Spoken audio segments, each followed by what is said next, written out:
welcome to the Beard Al podcast, where we talk about two of the best things in the world, Weird Al and beer. Yay. There it is. Thank you for that. Thank you for the sound effect. As you may have noticed, I am not Lauren. You know, I have long hair, but I look nothing like her and sound nothing like her, and I wish I had her laugh. But anyway, I am Dayton, the host of the Dockingbay77 podcast. And what I'm doing here is, well, Lauren reached out and thought it'd be fun if we would be weird for this episode and do an episode in our format that we do on our podcast. So that's what we're doing. And now I'm going to introduce the two people that make the Beard Owl podcast even more fun. And that would be the wonderful host, Lauren. Hello, Lauren. Hi, Dayton. Thank you for doing my job for me today. You're very welcome. You're very welcome.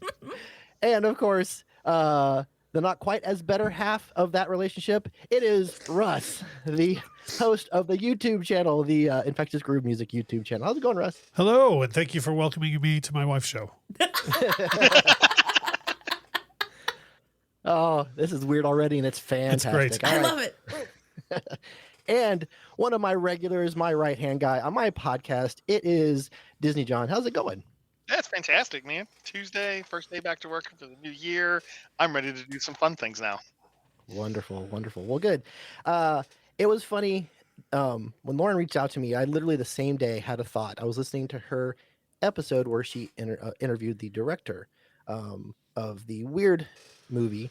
And I thought, hey, maybe we should need to do an episode on that movie.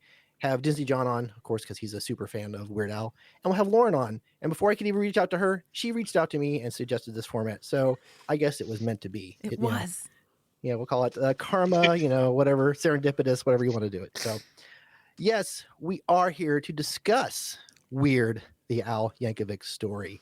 So what we're going to do is we're going to do some opening thoughts as when and where did you see this movie for the first time?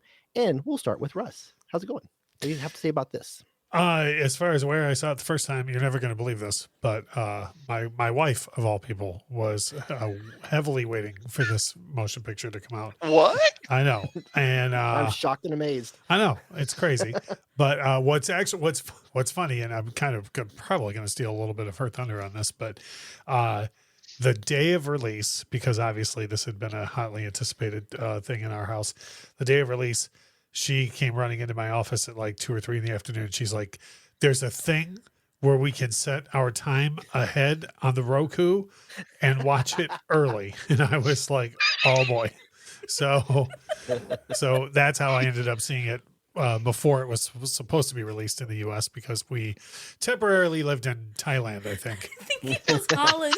Yeah, Holland, Thailand. So You time traveled. That's awesome. Yep. I think our Roku is still in the I know. I don't think we ever sent it back either. Oh, that's amazing. I love it. Okay. So Lauren, opening thoughts? Well, you know that thing where like you find out something happens and you're really excited about it for months and months and months, and then like it finally happens, and then it happens, and then it's over, and you go, okay, what do I do now? That's kind of how I felt watching this for the first time, because I'd been excited about it for like 9 months or something like that. And then I was like, oh, I watched it. I'm going to have to watch it again. Well, yes, as one does. Funny. This is a whole different topic for a whole different time, but it was so funny because the two of us had been waiting on biopics. I was waiting on the Elvis biopic, and you were waiting on this. And we had the same thing. We were just both so highly anticipating them that the Elvis biopic came out first. And I ended up with that feeling of like, all right, well, okay, well, that finally came and went, and then we both ended up with that feeling over the Weird Al movie. Yep. Nice. All right, Disney John. I've also, one, I didn't know about the Roku hack, and I feel very unnerdly right now about that. Like that's the best thing ever, and for any future things that are going to drop on Roku, I know what to do now. Hot tip. But I did watch it the day that it released. It was, literally the entire family, my 2 boys, me and my wife, we sat around the boob tube, and we were just like, let's go. And oddly enough, I know the feeling, like you're anticipating a movie for so long, and now you're over and you're like, what do I do now? Do I just watch it again? Like, do I go back and oddly, I felt like that for all of the Star Wars movies too. Like, hotly anticipated. You watched it, you're like, okay. I mean, we all talked about it for probably like half hour after the movie was over, and like talked scenes, quoted lines, and then we were just like, okay, I guess that's it. Bye, everybody. I mean, if you want to see how I was immediately after watching this movie for the first time, I recorded, like, as soon as I finished watching it, I came in here and recorded something for the Infectious Groove Music YouTube channel. Be like, okay, there's no spoilers, but this is exactly what I thought, and I don't think it was your non-spoiler review. It was my non-spoiler. You recorded review. it like literally like 5 minutes after you saw the movie. Yeah. Oh my god. Yeah. So like the energy. She's teared up in it. Yeah. It's true. He jumped right in, and like as soon as I finished it, he edited it right away, and like we were able to put it right out. So like the reaction was like immediate. Awesome. Yeah, so it's cool. still up on our channel. So I will have to go watch that. Yeah, I'm a crazy person. So I'm like the odd man out in this discussion because, as I've mentioned previously in other episodes, I am a casual Weird Al fan. I've known of his career. I remember him from when I was a teenager, and he was just starting out. So when I heard about this, I was a little excited because I was very curious of what we were going to get. I mean, deep in my heart, I knew it was not going to be anything true or real about this movie. I knew it was going to be, weird, and that's exactly what I was expecting. I did not hack the Roku. I did not watch it the day it dropped, but my wife and I did sit down on the sofa and watch it together. It was a couple weeks after it dropped, and I'd already talked to you, John, about it, and so we were excited. So we're like, okay, we'll sit down and watch it. And I was just expecting something fun, and that is what I got. I will say that I've watched it 3 times, twice in anticipation of this. And on the third time through, I'm ashamed to admit that there was a scene I was seeing for the first time because I nodded off 2 times before. Oh, no. that happens. And I was like, I'm watching this particular scene. I'm going, I don't remember this. That's great. And we'll get to that section a little bit later. So that's the fact, Jack. That's the fact, Jack. It's time for That's the Fact, Jack. This is where we hit some production history and some facts about the movie. Disney John, I believe you have some production history for us. Oh boy, do I. Okay. Should I get comfortable? Yeah, you should. What was it? A buckle up moment, or what is it John that always says like just go to Wikipedia? I mean, it's all there. But allow me to recitate this in my own normal voice. Weird, the Al Yankovic Story is a 2022 American biographical musical parody film directed by Eric Appel. I want to stop here for a moment and just side note, what an awesome episode that you got to sit down with Eric Appel and have a great chat with him. Holy crap, that was so fun. Thanks. He's so nice. You're welcome. He's Oh my God, so right? nice. Like everything that I've seen him, I'm just like, oh, I want to be your friend. Like you just seem so like a nice guy and just like are excited about doing things. I'm just like, okay, cool. Yeah, he was awesome. Okay, so this was his feature directorial debut, and he co-wrote with Al Yankovic this film. It is a satire of biopics and is loosely based on Al Yankovic's life and career as an accordionist and parody songwriter, also prodigy songwriter, really. It stars Daniel Radcliffe. Shocking to me, because when I first heard it was Daniel Radcliffe, and then I saw the very first picture, I was like, holy crap, Daniel Radcliffe? You're channeling your inner Yankovic. It was amazing. And then Evan Rachel Wood and Rainn Wilson, Toby Huss, and Julian Nicholson are all in supporting roles. A fake trailer for the satirical biographical film was produced by Appel for Funny or Die in 2010. Yankovic showed this trailer at his concerts. He did. I can attest. I've seen it. Leading to fans to question when the full-length film would be made, and leading Appel and Yankovic to develop a film's concept together. Weird, the Al Yankovic Story was filmed on a budget of around $8 million and over 18 days between February and March of 2022. It premiered at the Toronto International Film Festival on September 8th, 2022, and was released on the Roku on November 4th, 2022. The film received positive reviews with particular praise for its humor and Radcliffe's performance. And the movie has been nominated for 2 Emmy Awards at the 75th Primetime Emmy Awards, including Outstanding Lead Actor in a Limited or Anthology Series, and writing for a limited anthology for Appel and Yankovic. So, oh my. Yeah. Oh my. It was crazy to me because I remember seeing the trailer at one of his concerts. Like, and I'm going like, is this a real thing? And then now this came out late, like, 12 years later, and you're just like, oh my God, this is real. I gotta say, an 18-day shooting schedule blows my mind. Yeah. I know. And to hear Eric Appel talk about it, I think they started out with 24 days, which was still going to be cutting it close. And then they're like, can you do 22? And he's like, okay. Then how about 20? He's like, all right. And then he's like, then down to 18. And he's like, okay, but that's it. Like, I can't do this in any less than 18 days. And knowing what I know about what, I got the Blu-ray, the HD with the director commentary that he and Weird Al did over it. And between my interview with Eric Appel and that commentary, it's like knowing which scenes were shot like on the same day. It's like crazy. And they're like, yeah, so while we're building the set for the award show, like we're backstage shooting this other thing that takes place at a completely different part of the movie. And it's like, wow, I think one of the first things that Daniel Radcliffe did as Weird Al was that scene in the punk rock bar. Oh, yes. That was one of the first things. Awesome. And it's like, all right, like we are here for it. Let's make it happen.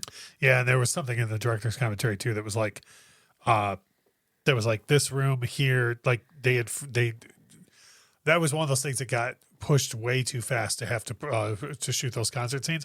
And he's like, so Al's parents' living room is like on the other side of that room of the set.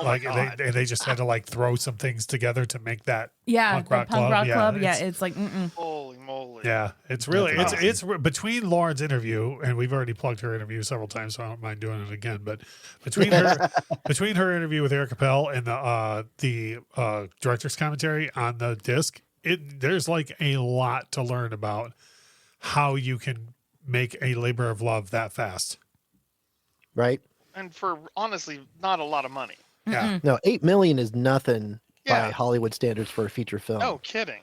So, and I would love to, so that's my next purchase is the Blu-ray set, so I can have I'm not a director's commentary kind of guy, but I cannot wait to hear them speak about this movie while it's being played in front of my eyeballs. It would be so good. It's awesome. It is absolutely worth the price of admission. I would say there was probably about 30% of it where her and I were like, oh, that's what he said on your show. Like, oh, he told you that, right?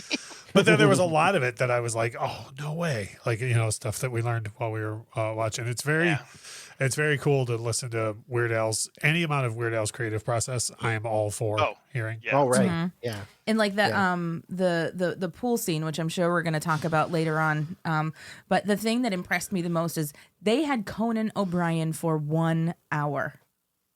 Really? What? 1 hour they had Conan. He's like, yeah, I'll come, but I only have an hour.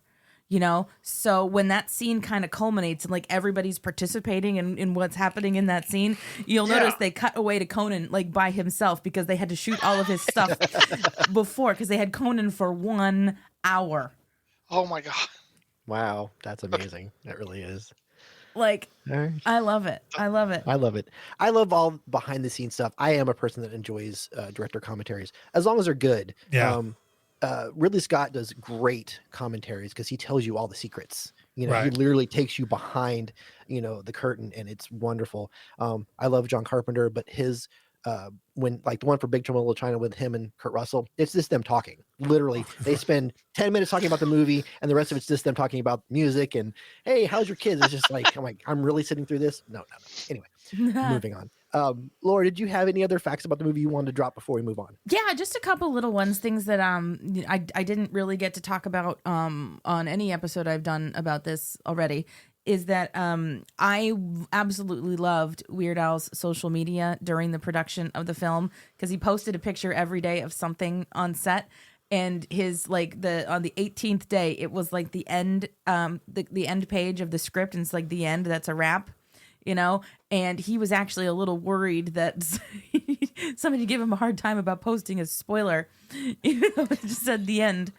So I think that's just like the cutest little Weird Al thing to happen.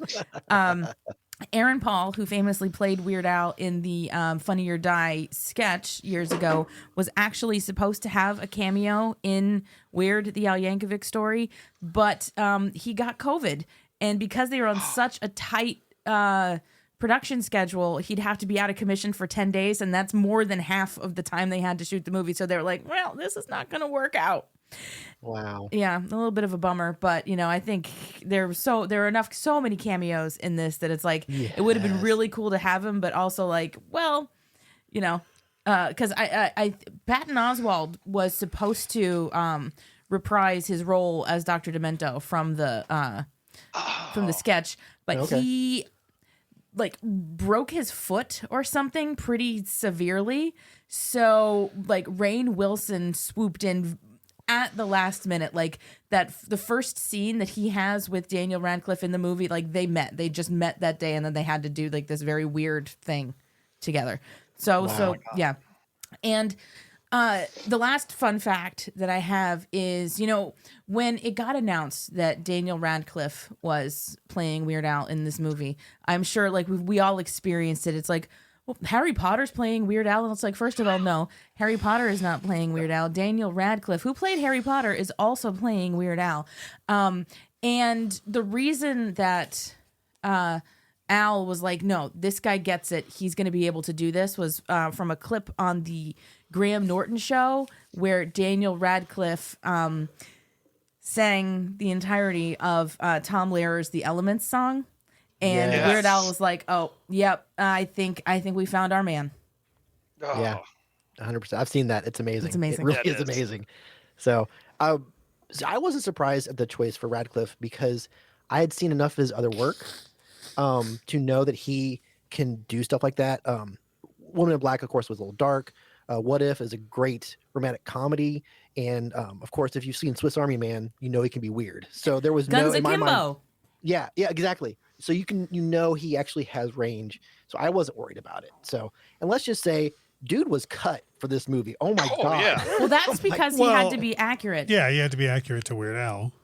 Oh, okay. Yeah, I mean, world renowned bodybuilder. Weird Hey Al. man, that man does still at 60 does a big old high kick with that leg. Yeah. Yeah. He's got some abs, I'm sure he's All made right. he's made of rubber or something. Right. something, right? That was totally wicked! It's time for That Was Totally Wicked. These are things we love about the movie. So, Disney John, what's the first thing you want to mention that you love about this movie? I honestly love how much they vilify the accordion at the beginning of this. Yeah. Like it is the most hated thing of all instruments in the entire universe. It is like the worst possible drug on top of a taboo relationship. I mean, it was hysterical, especially watching it like recently, like rewatching it recently. It's just like, wow, they don't like the accordion at all. So this is like such a hatred for such like a Weird Al symbol. So I really enjoyed how they played off of that. Very good. All right. Lauren, something you love about the movie? Something I love about the movie, I mean, all of it, but I feel like I would be remiss if I didn't get my air quotes out here right now and just say the factory. Yeah. Yes. The factory. What do they make at the factory? What do they make at the Right. factory? That joke later when he asks the guy, the worker, and he just laughs. Your dad said you're funny. I'm like, I love that. It's It's like, great. And it's playing on beautifully playing on those biopic tropes where it's like, the son has no idea what his dad like really does and what he goes through to provide for the family, because quote the factory, and it's Right. it's just great. No, so good. All right, Russ, something you love about the movie? I have two things I want to share, and one of them comes with a personal story, and Lauren knows this story. I don't even know if I ever told the story on my own program or not. But so when Weird Al's fourth album came out, I went to the record store to buy it, and it was this record store I was in all the time when I was a kid, and they like just flat out made fun of me, they were like, for real. Really? For real, yeah. Wow. Like, because I at the time I was always buying like Run DMC and Alice Cooper and all this different stuff at the same time, and so when I went, I tell Lauren this all the time. Actually, when I took her to Detroit last year, I on purpose drove her by where that record store used to be, and I was like, it happened right there. That's where they made fun of me for buying Polka Party. So but I've always had a thing with the album Polka Party because of that. Because of Okay. like that instance that happened where I like got made fun of for buying Polka Party. And so near the beginning of the movie, when there's that whole scene about, you going to them polka parties and whatever, and it's like this underground thing that's so cool, when like I in real life got made fun of for trying to attend a polka party, so that whole scene just cracked me up, because it's of course it's that whole birth of rock and roll, you can't be into that kind of music type thing, but just no one has ever been told that you can't go to a polka party, or and then the other thing is, and this is just, I'm sure we'll get into more of this type of thing, but the type of person Weird Al is, the type of comedian Weird Al is, no matter how insane this movie gets at one point, what with the trip to South America and the gunplay and all that, there are people who from now on who are going to see this and be like, wait, is that real? Wait, did Madonna really? I thought Weird Al was still alive. Did Madonna, you know what I mean? Like, it's done so over the top that you would think no one could ever think that. But there are people already on the internet who are like, wait, what is this a real or no? And I like, that's amazing to me. So did you have any friends come up to you after they watched the biopic and say, Weird Al and Madonna actually got together? Oh, that seems yeah. a little odd. I think, when that came out, that was like, if you started typing "did Weird Al" into Google, the first thing that showed up would be "did Weird Al and Madonna date?" Like, that was like one of the here's why that's a perfect example. So like, if you were just watching the movie and you got into that point, I could see you being like, oh wow, no way, right? But then when the gunplay gets involved, and, like, wouldn't you be like, oh, okay, that's okay. You know what I mean? 100%. But yeah, there are people who are sitting around being like, wait, what? I never even heard Madonna had a guy killed. Right? Yeah, she only took over a drug cartel, and you're still asking yourself, wait, how did I not hear about it? I'm like, seriously? Come on, people. Exactly. See, it's things like that make me go, not everybody deserves the right to vote. I mean, right? Sorry, that went. Got to do your research. It's true. So there's just a couple of things I want to mention for sure, and I absolutely. More. Yeah, that's fine. Go ahead.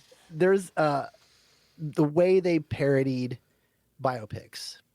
I don't necessarily want to call them tropes because they are based somewhat on real events, but you had the parents that don't support, the star, and the angry dad, and there's the one parent that kind of is trying to do the right thing but doing it very poorly, and you have the party where the character finally kind of breaks out, and then of course you have the relationship that sends everything, the whole Yoko idea, and then you have I'm more important than the rest of the band. I mean, you have it all in there. It's like almost every single behind the music you ever watched on VH1. So I love how they played with that. It was so much fun. The other thing I have to mention are the cameos, like you mentioned earlier in the episode. I'm watching this. I'm picking out. So I'm doing two things. I'm picking out the actor and who they're playing, and that was like the best part of the pool party. Yes. Was just kind of going, okay, well, there's Frank Zappa, and there's it was just like, oh my god, my brain was going to explode because I was trying to figure out who everybody was. How could you skip over the biggest name in the whole scene, John Deacon of Queen? Man, what a cheap shot. That was I know. I was kind of like, man, that was kind of mean. I know. That's what I told Lauren when we first watched it. I was like, that's a little mean for Al. Like, that was mean. Yeah. But it was funny. It was mean. But I mean, to open the movie with Lin-Manuel Miranda as a doctor, I'm like, oh wait, what? And Patton Oswalt didn't surprise me because he pops up a lot of this stuff. But Josh Groban as a waiter, I'm like, hey, what? I mean, they were just. And the host of the punk club, Michael McKean, I'm like, hey, it's because my brain automatically goes to, of course, Spinal Tap. Whenever I see him, Clue. Yeah, exactly. Yeah. And Jack Black is just wonderful, and as you mentioned, Conan O'Brien. So there's so many. I mean, it was the third time through that I recognized Emo Phillips. I'm like, as Salvador Dali. Yeah, I'm like, I know that voice. Why do I know that voice? Fingers. He apparently seriously went as method as emo can go on that accent. Right. From what I hear, he was just like, nope, this is who I am today. I am Salvador Dali today. Yeah, I That completely makes believe sense. that. I remember his stand-up, so I completely believe that's what he was doing. So yes. Well, he opened for Al. What? No Strings Attached, or for And on the the ridiculous? both iterations of the ridiculously self-indulgent, ill-advised vanity tour, yeah, had Emo Phillips Yes. open for him. Oh Brilliant, God, he was amazing. Yeah, brilliant that's both times. fantastic. Yeah. Oh, and I have to mention the Dementor joke, because the first time I heard that, I about fell off the sofa laughing when Dr. Demento looks at him and says, Dementor. And I'm like, he says Dementor to Harry Potter. That's where my brain went because, Yeah. the Yeah. Dementors from Harry. I'm like, oh my God, that had to be, whose idea was that? It I was don't want to. nobody- No, what? No, no, Mm, don't spoil no, it. okay. They addressed that in the director's commentary. Oh, I can't wait to Ah, see okay. it. The director's. I see. It's Oh. better. It's better if It's they. better if they hear it listen from to All it. them, right, not me. that's fantastic. Oh, you're right. All right, very good. Okay. So I had a couple Uh, more things. I didn't know we all were right, doing you go ahead. multiples. So, one of the other things. So I loved the play with the roommates that are in love with accordion music and support him, and like they're like Yes. this, like they're his support group, and they're all sitting around. I don't know, like reading Accordion Life. Yeah. I was like rolling when I saw that. Yeah. I didn't notice it the first few times, and I saw it this last time. I was like, "Oh my God, they're reading Accordion Life!" Like, let me back that up. I'm like, "Yep, Accordion Life." There's It so was many Easter hysterical. eggs in that Oh, apartment. so many. Yes. I loved the whole My Bologna scene. Yeah. Like when they just start throwing people out of the bathroom and they start recording in the college bathroom, which is like kind of like real life, but it was his college bathrooms. Dr. Demento. Rainn Wilson as Dr. Demento was inspired. He was incredible as Dr. Demento. I was like, thank you for doing that. And I love how the dialogue of the movie introduced what the next song was that they were going to be doing in like this piecemeal way through the thing. And so, yeah, those are my, sorry. I didn't know we got to do them all at once. It is You're what it fine. is. I'll just All right. rapid fire those out. All right, Lauren, do you have anything else you want to mention? I mean, I wrote a couple things down. I did get to mention the all the Easter eggs like in the band's apartment, ahead of time. I also need to just kind of call out how great the casting of his band was because they look spot on to those guys when they were younger, and I also love how probably a huge chunk of the budget went towards that Dr. Demento drug scene. Yeah. Yes. So I love that, and I find myself frequently in my regular life just saying hard pass. I think that's probably one of the most well played lines in cinema. Yeah, see, that LSD trip, when the egg shows up and you have the thunder and lightning in the background. Of Right. course, me being the movie nerd I am, my brain goes to one of the THX openings Oh, that yeah. they used to do. The explosion. I'm like going, that's where my brain went. I'm like, Yep. oh, are they going to do that? And like, no, he just pops out, and plays guitar. I'm like, okay, that's cool too. But anyway. They wanted to do so much more with that scene, but they were, for how much of their budget went towards it, they were also kind of constrained by the budget Right. for what they could Right. pull off in that scene. It's great though. All right, Russ, did you have anything else you want to mention before? we No, move on? I mean, we're gonna end up being like, and then here's the last 5 minutes of the movie too. You know what I mean? Like it's there's so much great comedy in it. Yeah.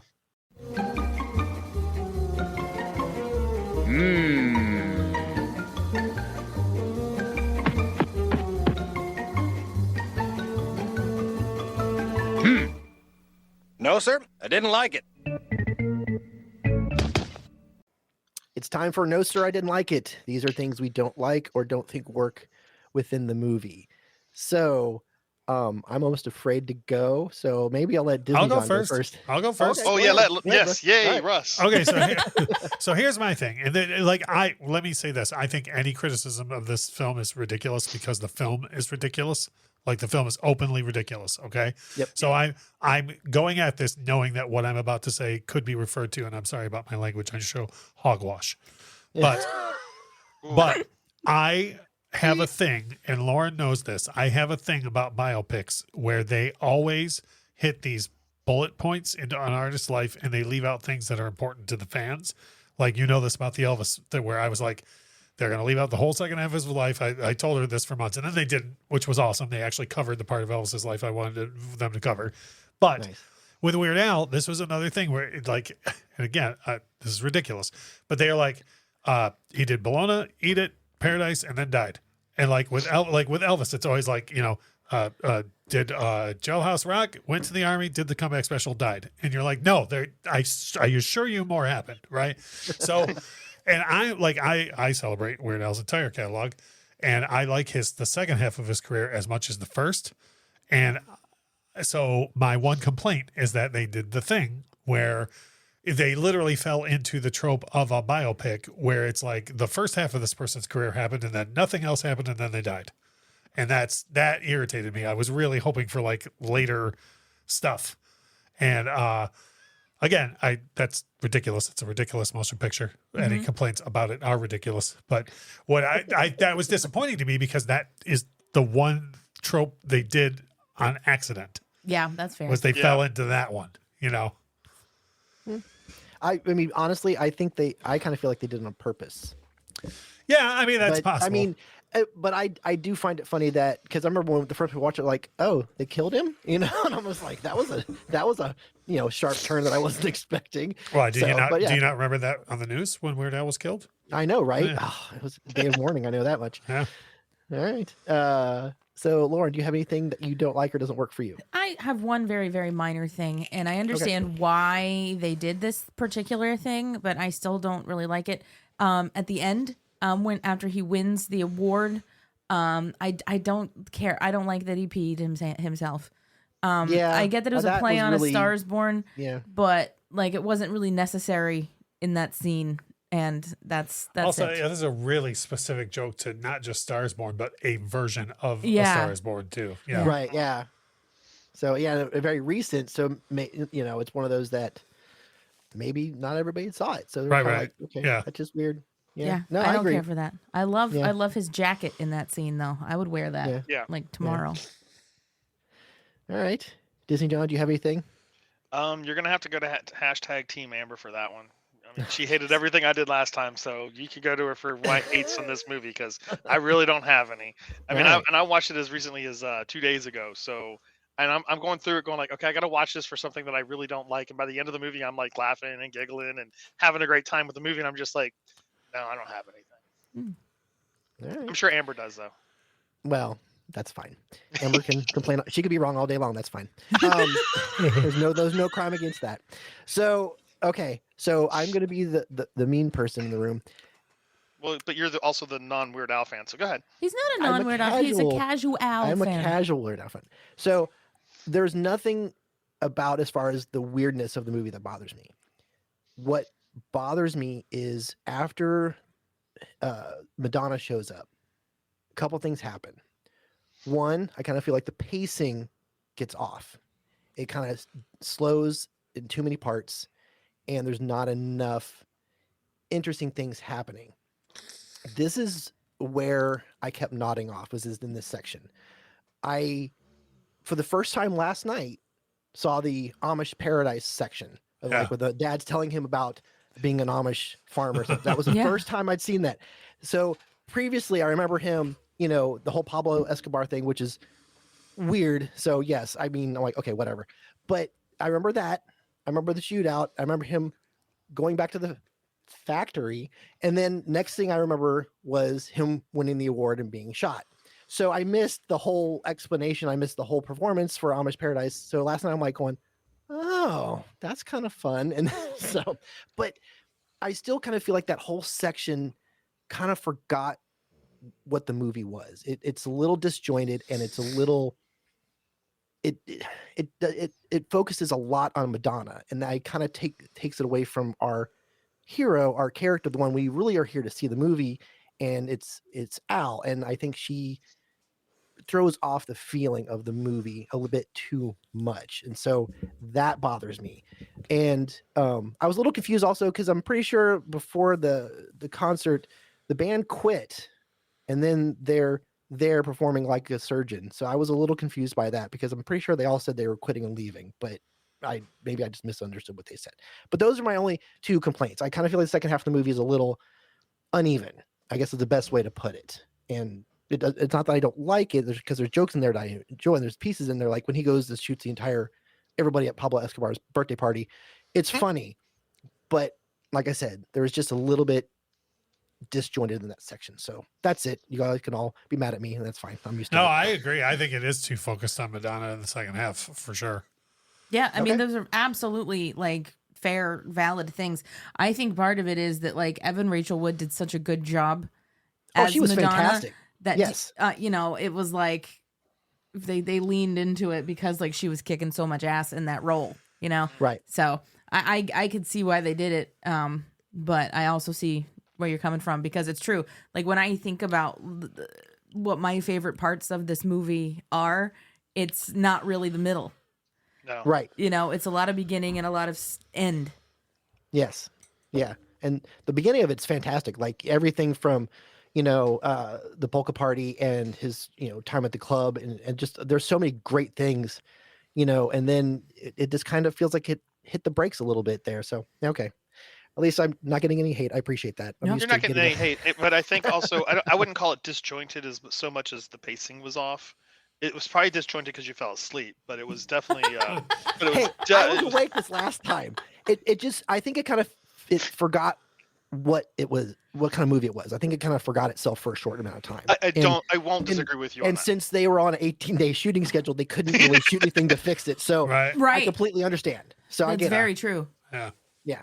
All right. This is Beer in Front. Every week I'll talk about a beer that maybe we've forgotten along the way while we get those check-ins and badges. Being the Chicago beer guy, I'll also talk about great craft beer in the city of Chicago. And remember, sometimes the beer in front of you is the best one yet. That's Beer in Front, part of the OddPods Media Network. Once upon a time. Boring. It was the best of times. It was the worst. You got that right. What's your problem? We want new stories. Hi, it's Frankie. And Garrett. And we host the EverTrending Story, a weekly podcast where we bring to life a fictional story created by our own minds and some of the hottest, craziest trends from the internet. Find us wherever you download podcasts, and be sure to join the fun on social media at EverTrendingPod. Why are you smiling like that? I just like to smile. Smiling's my favorite. Make work your favorite. That's your favorite, okay? Okay. Work is your new favorite. Fine. We're going to go ahead and move on to Smiling's My Favorite. These are our favorite things about the movie.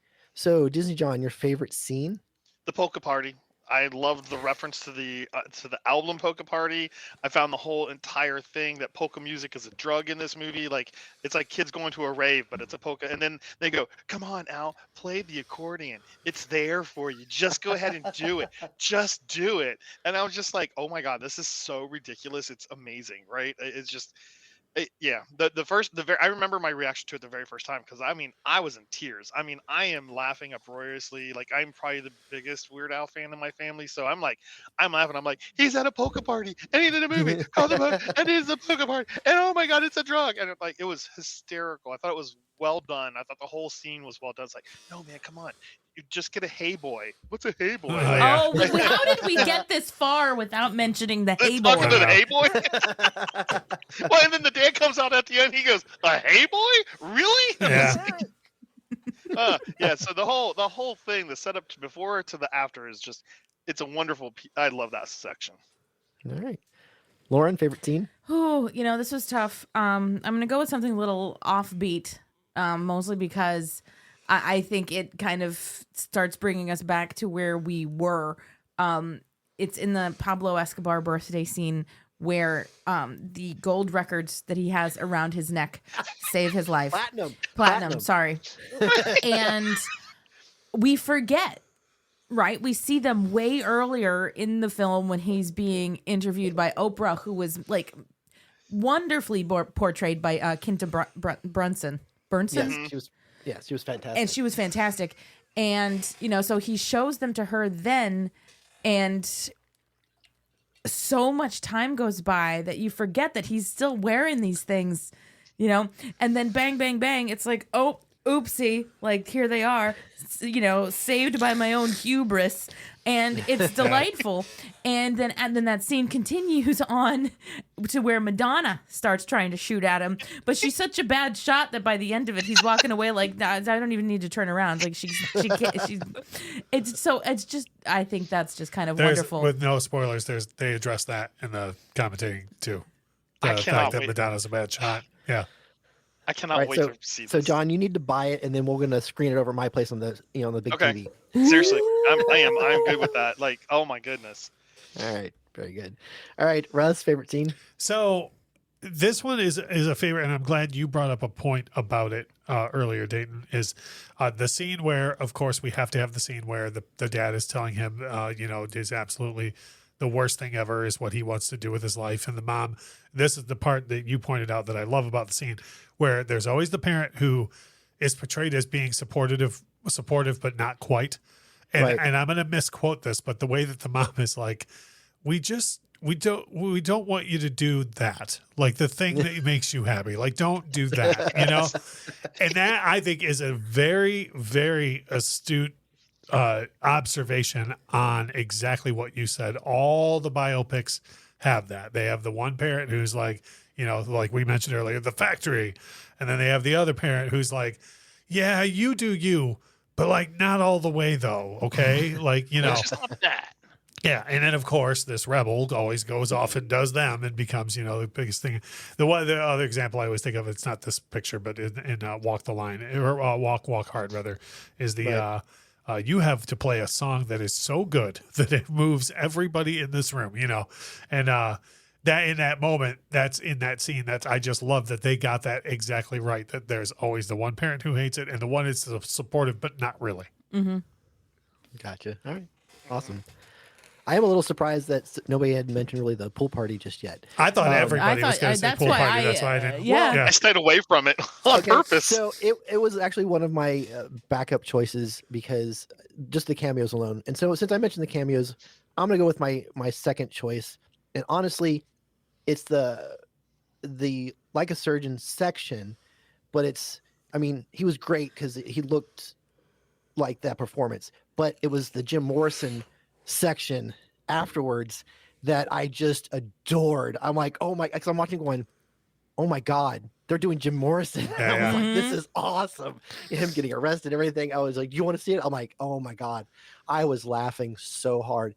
It was great. It was brilliant. And I had just recently watched the Barbra Streisand, Star is Born. And at first I thought they were going to that because Kristofferson's character quite a few times in that starts to yell at the crowd. So I'm thinking, are they doing that? And then I started listening to what he was saying. I'm like, oh no, it's Morrison. Yeah, and I'm that was so good. Really so, yes. specific to Oliver Stone's version of Morrison. Yeah. Right. Yeah. Very well done. So I absolutely adored that section. So yeah, the Jim Morrison inspired rant is my favorite scene in the movie. All right. So this might be tough. This is going to be interesting. Favorite character in the movie that's not Al? John. Dr. Demento, Rainn Wilson. Easy. Hands down, easiest one for me to pick. Thank you for letting me go first on that one. All right. Lauren? This was tough. This was really tough. But I think I need to go with it because it's probably one of the funniest parts of the entire movie. And that is John Deacon. As portrayed by David Dastmalchian. Yeah. The reason I think that this is so funny is because like Al's famous for getting permission to do stuff, right? And the Queen estate basically said, like, yeah, you can use the song, you can do this, but like don't mention Freddie, And so what do you do when you want to reference Queen in a movie, but you can't mention Freddie? The clear choice is John Deacon. Mm-hmm. And so I just think that's so funny. And the look on his face when, again, Daniel Radcliffe delivers the hard pass line about, performing with them at Live Aid, which I think bringing that in was delightful. Yeah. And the fact that Al's like, no, I'm not going to do that thing that your band would famously become known for kicking so much ass at. I'm going to say like no to that. And then he just like dejectedly walks away. I think it's a great performance of like somebody that nobody really, really knows all that well, like Right. in the grand scheme of things. And I think it helped to push the story forward in a very interesting way. So for all those reasons, I'm going with John Deacon of Queen. All right. That's a very good, interesting choice. I love That is a it. good one. All right, Russ. So I had John Deacon down, but first of all, Lauren gave way more reasons and better reasons than I had for picking John Deacon. But I will go with someone from the same scene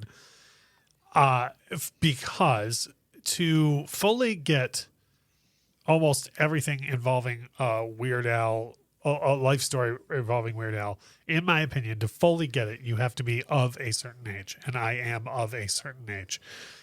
So when Wolfman Jack walks into this scene, I was like, nobody under, like, people 20 years younger than me are going to be like, who? Like, like, what? Like, the people 20 years younger than me will at least have heard the name John Deacon, right? Like, they will have at least heard that name from Queen, or they'll at least know of the bass player from Queen. Wolfman Jack, people are probably like, what the hell is a Wolfman? Yeah, like what? Yes. And so for me in that scene, I was just like, there were so many things happening at the same time, like the fact that you have to be of a certain age to even get that, to like you have to have been like really consumed with media, like I was as a little kid, to know really who Wolfman Jack was, and then the idea that there's a reality where Wolfman Jack is having this like, talent off at a pool party with all of these people, is just fantastic. So, all right, I will have Wolfman Jack pitch it for John Deacon. I felt like I picked something so strange that there was no possible way. But this is why we're married. I was going to say that was my second choice. Actually, was Wolfman Jack. That's great. Baby. All right, so I cheated because I had a hard time picking. Well, leave me alone. I had a hard time picking just one. So I guess I should say I had a hard time just picking one of them. His band, his roommates. Yeah, I loved these guys because, like you said earlier, they were so supportive of him. They were, there to help him. They, recorded the song in the bathroom. They're like, "Oh, you should just do that. You should do that." They're so encouraging. And then when he goes to the open mic at the punk club, and they just walk on stage and start playing with them, and like, "Oh, we just never thought to mention it before." I'm just like, yeah. So they were so much fun, and every scene that they were in, I was just like, "Yay, they're back!" So I would totally hang out with those guys. So I was really digging some of the best casting for a surrounding band since, and I'm not kidding you, I'm going to make this comparison. I think my favorite music biopic of all time is Love and Mercy about Brian Wilson. Right. The cats that were cast to play the young Beach Boys are perfect in that movie. Right. All the brothers and the cousins. And this is like the guys cast to play Weird Al's band are like, it's that good casting.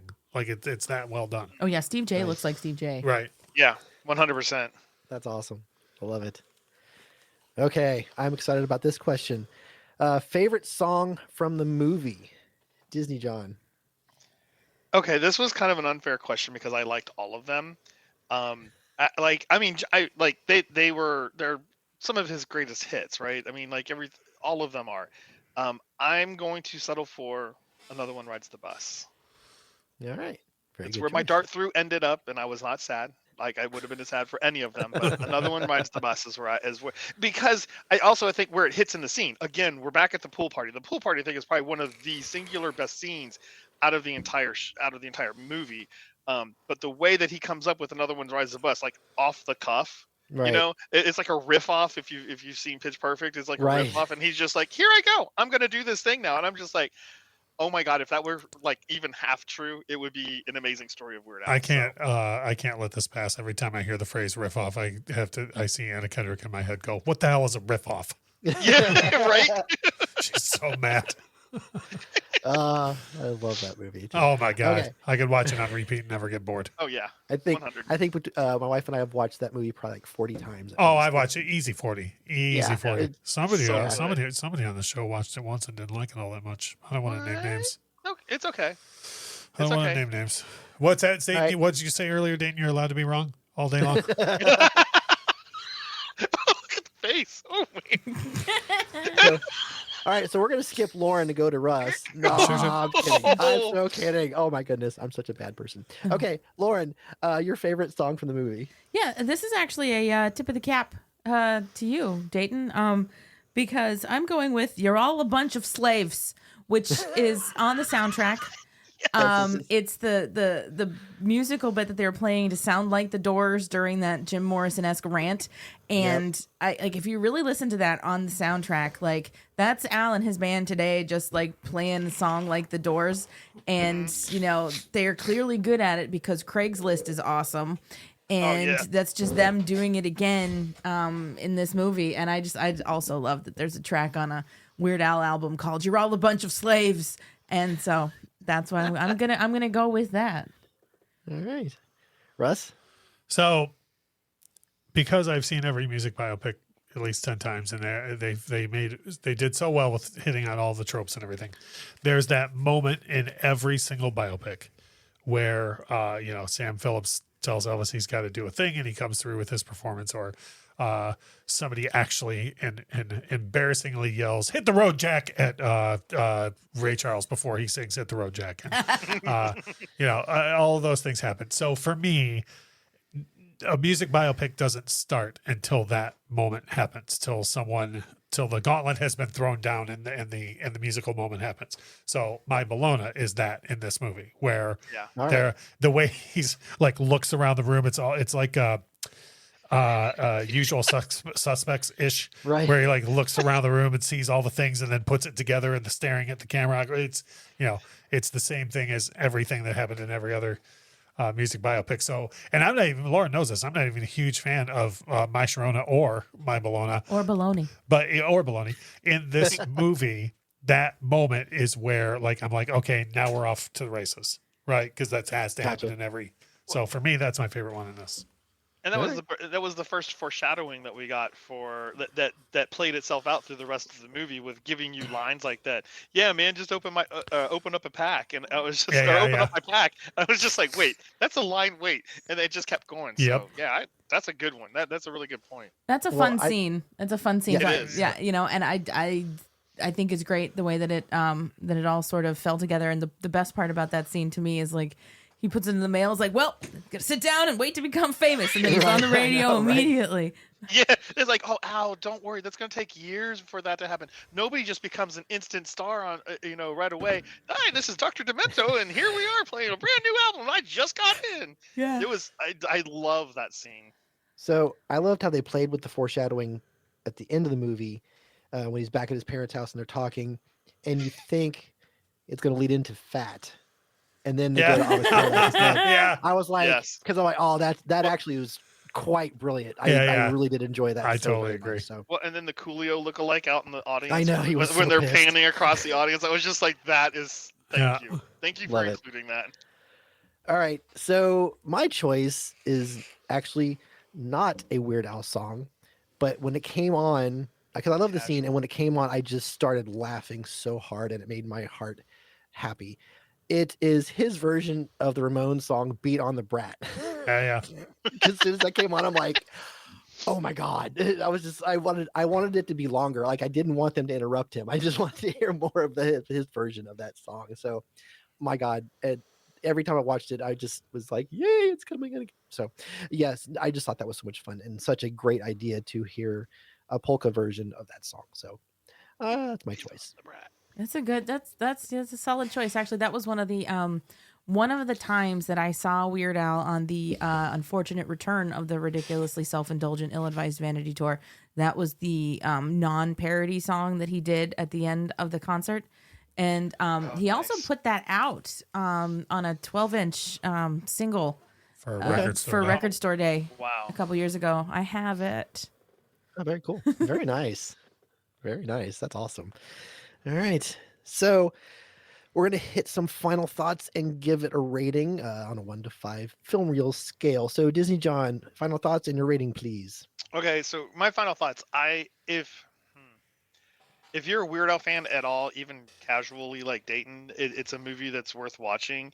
If you're not a Weird Al fan at all, it's a movie that you should go watch, because you can find out some ridiculousness that is Weird Al's life and not believe a word of it and enjoy the movie all the same. It's funny.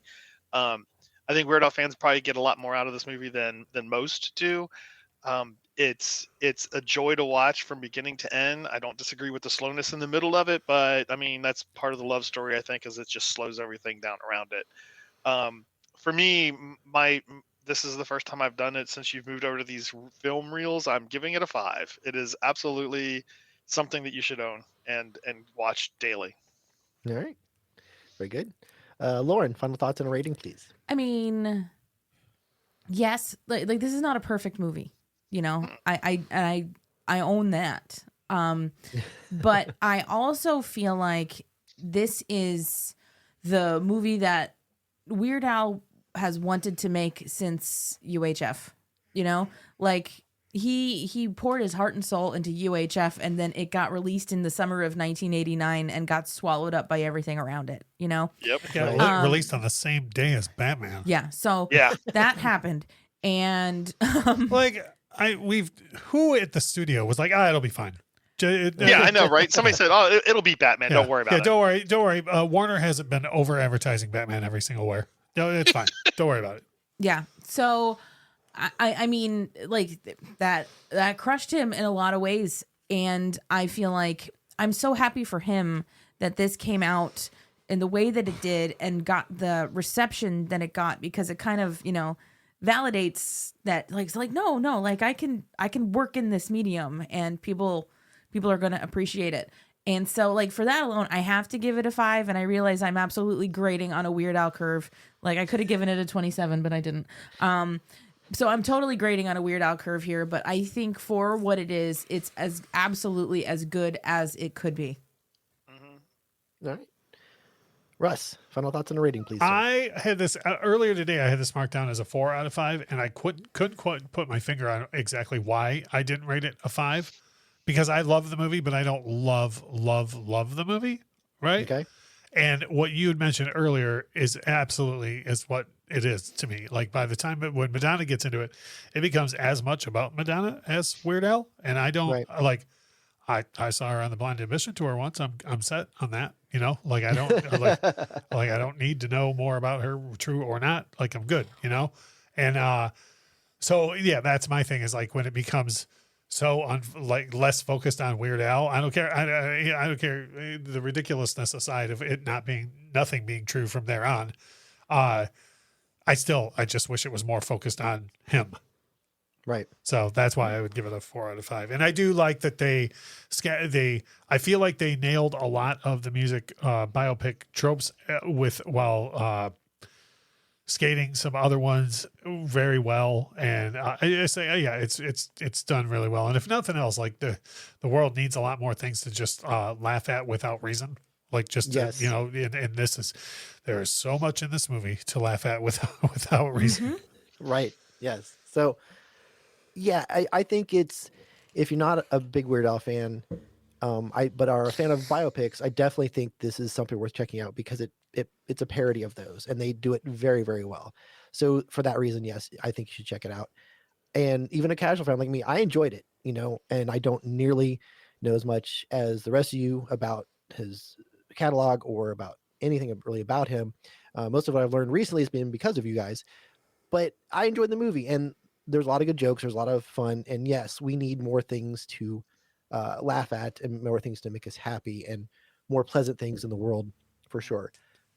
But like I mentioned before, I think there's some issues, and knowing that they only had an 18-day shooting schedule, I understand why they weren't corrected in post for sure. But unfortunately, I'm going to give it the lowest grade. I'm going to give it 3 out of 5, because the parts that are really good, and the parts that aren't just aren't. So, well, just so you don't feel on an island there, my grade when I started today was 3, and I moved it up to a 4. So, and one other thing too, I know we've alluded to the director's commentary a lot. You, Dayton, as an appreciator of film, like you appreciate and know a lot more about film than I do, you know, as far as like filmmaking and appreciating what they're doing.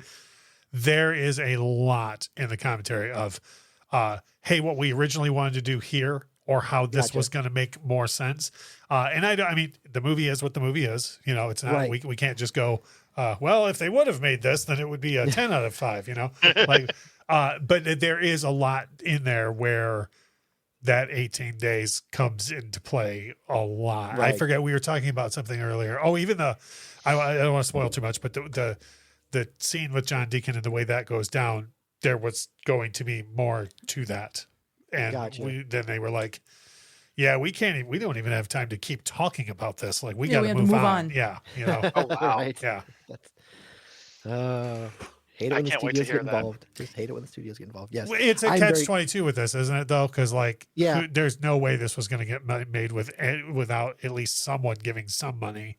Yeah. And, you know, and you're like, yeah, like, this is what I'll say. I'm thankful this exists. Yeah. I wish, you know, is there a bunch I would have had to have that I think would have helped improve it? Yeah, but I also didn't have even, you know, $8 to put toward it, let alone another $8 million. You know what I mean? Yeah. Right. Yeah. I mean, kudos to Roku for even greenlighting it. You know what I mean? So yeah, and you know, hopefully, it was very successful. Hopefully, they do more like this. You know, and that was one thing I learned in Lauren's interview was, to me, this. Well, then again, I literally got made fun of for buying Polka Party. I've been a loyal Weird Al fan my whole life. This to me seemed like a no-brainer. Like, if you went to the studios and you were like, "Hey, guess what? We're gonna do this biopic movie about Weird Al. It's gonna be awesome." Like, I don't know how that gets passed on. And I learned in her interview that they got passed on by like everybody twice. Yeah, everybody was like, hard pass. Yeah. I wonder if that's why that line exists, is because the way that it's said is because Maybe. Hard very well pass. might be. That's awesome. Man, okay. Yes. Get a DVD tomorrow. You should. Thank you. If nothing else comes from this, get it and enjoy. Yeah. Yes. Oh no, I will. I like I said, I never listened to the director's commentary, but I'm like so excited. I mean, particularly after listening to your interview with Eric, it was like, I want to hear this now. I want to hear Al and him talk to each other about this film and how this film, like, I think that's gonna be fascinating. There's no shortage of caring of care about this movie with the two of them. They both like really, really care about making this movie. Can you imagine being Eric Capel and getting the email from Weird Al Yankovic saying, "Hey, I would like to collaborate with you. Let's go get coffee this afternoon"? Can you imagine? No. I mean, like, my heart would be like, oh. I got an email from Weird Al Yankovic asking me the time of day I'd faint. Like, right? Let alone that he wanted to work with me on something. Oh my goodness. It's true. Can't even imagine. I love it. All right. So this is usually the section where I thank the guests, but since technically Disney John and I are the guests, I want to thank Lauren and Russ for having us over. So thank you very much for letting us be a part of this episode. Thank you. Yeah. You know, again, I love these episodes of the, Docking Bay podcast. And I think that I could not think of a better way to reapproach talking about this movie on the Weird Al podcast. I was like, no, because usually it's just me and somebody else sitting down being like, so this movie's great, right? Look at that, talk about this movie. But like, there was a structure to this that I appreciated, and it got some stuff out of me that I didn't know was in there. So thank you for being here to do that. And you know what? I'm gonna, take a little bit of the reins of this here and throw it to you, Dayton, to tell the listeners of the Weird Al podcast, if you enjoyed what happened here, there is so much more of this for you over there. And what do you have coming up that that you've got planned? I know you're a planner, and that my listeners should look forward to enjoying. Yes, we are planners. I have most of my 2024 schedule already planned out. So, yes. So for the month of January, I'll tell you the month of January. First episode was our top 7 movies of the 70s, and one of our regular guests got to host that was Robert. He did a fantastic job. Make sure to check that out. Nice. He had a rule that they weren't allowed to include any of the top 10 box office movies from that year in their list. So that was quite a wrench in the works, and it led to some very good choices. So check that one out. Rad. And then we did 4 episodes on science fiction movies going through decades. We did 50s, 60s, 70s, and 80s. We started with The Forbidden Planet. Then we moved on to The Planet of the Apes. and then Close Encounters of the Third Kind, and then we wrap up the month with The Last Starfighter. So very much a theme for the month of January. And going forward, we have some music episodes. We're going to talk about Public Enemy's It Takes a Nation of Millions. Continue on. Long title. We're covering that one. We're doing Anthrax's Among the Living. And, we have in the spring, we're doing some sports episodes. We're talking about Miracle, the hockey movie. Everybody Wants Some, which is a baseball movie. So we have a lot of things going on, a lot of fun things. And we have a bunch of stuff on our Patreon as well, including an episode where we talk about Dolly Parton's Rockstar album. Oh, fun. Yeah, hit a lot of great stuff. And I'm blessed to have people like Disney John and a whole cast of characters that bring their own brand of fun to the podcast. So quick thank you to all of them, and thank you to anybody that stops by and has a good time.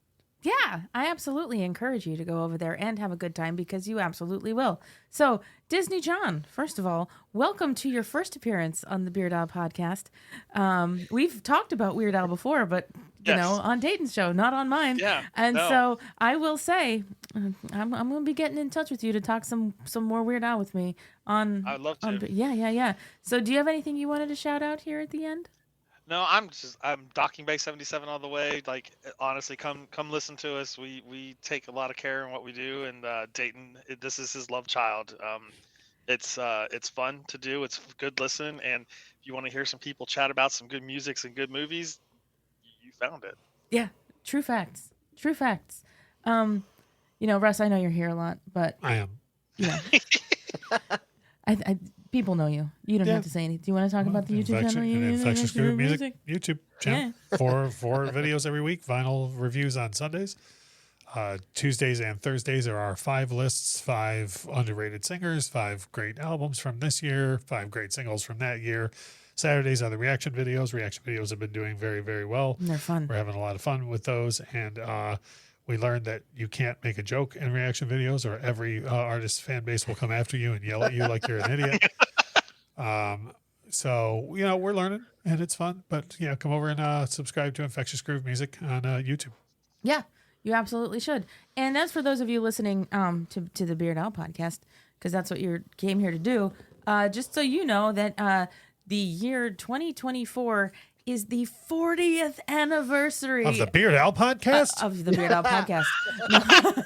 Holy crap. How old are you? I've got the Benjamin Button disease. Yeah. No,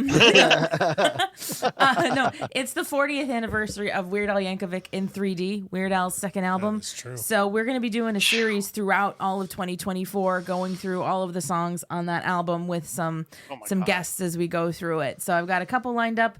I have several songs still not spoken for. So if you want to come and talk about a track on In 3D, you know how to get in touch with me.